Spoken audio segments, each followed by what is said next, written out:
సోమవార వ్రతం గురించి మాట్లాడుకుందాం. ఇది పరమశివుడికి అంకితం చేసిన ఒక ప్రత్యేకమైన సాధన.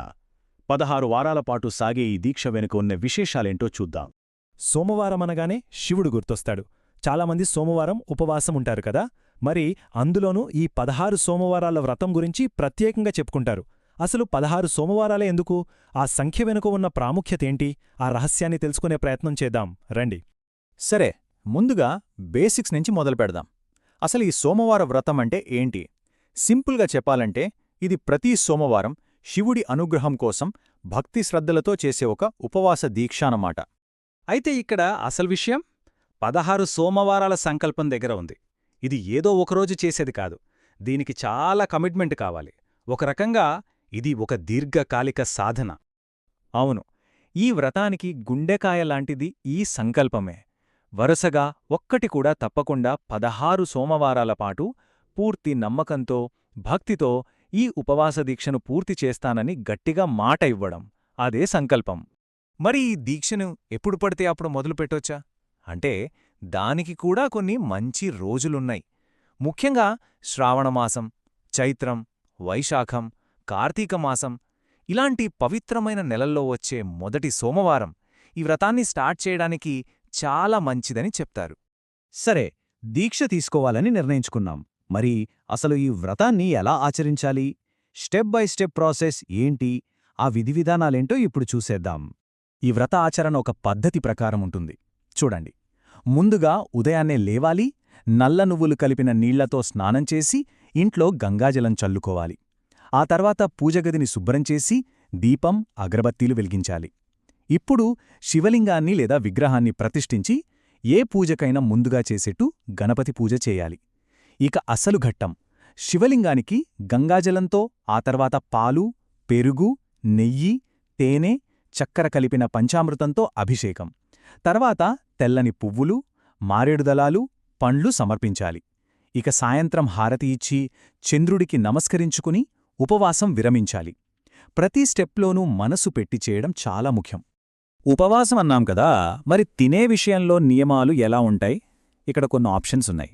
చాలా కఠినంగా పాటించేవాళ్లు కేవలం నీళ్లు మాత్రమే తాగుతారు. కొంతమంది మధ్యాహ్నం పూజయ్యాక ఒక్కపూట భోజనం చేస్తారు. లేదంటే రోజంతా పండ్లు, పాలు, పెరుగు లేదా సగ్గుబియ్యంతో చేసిన పదార్థాల్లాంటివి తీసుకోవచ్చు. కేవలం ఉపవాసం, పూజలే కాదు, ఈ వ్రతంలో మంత్రజపానికి చాలా ప్రాధాన్యత ఉంది. కొన్ని శక్తివంతమైన శివమంత్రాలున్నాయి. వాటిని జపిస్తే ఎలాంటి ఫలితాలుంటాయో ఇప్పుడు తెలుసుకుందాం.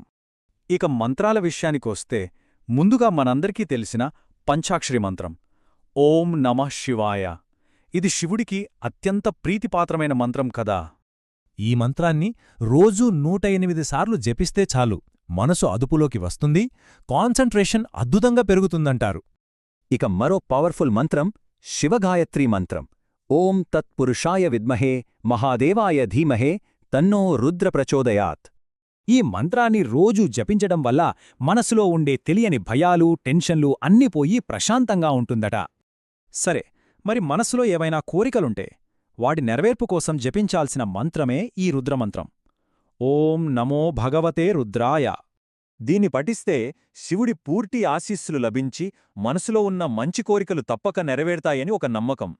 ఇక అన్ని మంత్రాల్లోకెల్లా అత్యంత శక్తివంతమైన వాటిలో ఒకటి మహామృత్యుంజయ మంత్రం. ఇది కేవలం కోరికల కోసం కాదు, ఇది ఒక రక్షణ కవచం లాంటిది. ఈ మంత్రాన్ని 108 సార్లు జపిస్తే ఎలాంటి రోగాల నుంచైనా బయటపడొచ్చని, ఆరోగ్యం, ఐశ్వర్యం, శక్తి అన్నీ సిద్ధిస్తాయని గట్టిగా నమ్ముతారు. సరే, ఎంత కష్టపడి ఇంత నిష్ఠగా 16 సోమవారాలు ఈ వ్రతం చేస్తే చివరికి ఏం జరుగుతుంది? దీనివల్ల కలిగే లాభాలేంటో చూద్దాం. మన గ్రంథాల్లో, ముఖ్యంగా శివపురాణంలో దీని గురించి ఏం చెప్పారంటే, ఈ వ్రతం చేయడం వల్ల కెరియర్లో, బిజినెస్లో సక్సెస్ వస్తుంది, అన్నింటికన్నా ముఖ్యంగా మనశ్శాంతి దొరుకుతుంది, మంచి ఆరోగ్యం, ఎక్కువ కాలం బ్రతకడం ఇవి కూడా వ్రత ఫలాలే. ఇక పెళ్లైన వాళ్ళకైతే వైవాహిక జీవితంలో గొడవలు తగ్గి భార్యాభర్తల మధ్య అనుబంధం బలపడుతుందని కూడా చెబుతారు. సో చివరగా ఒక ప్రశ్న, ఈ వ్రతం అనేది కేవలం ఒక ఆచారమా? దేవుడికి దండం పెట్టుకుని ఉపవాసం ఉండి కోరికలు కోరుకోవడం వరకేనా? లేక 16 వారాల పాటు మన శరీరాన్ని,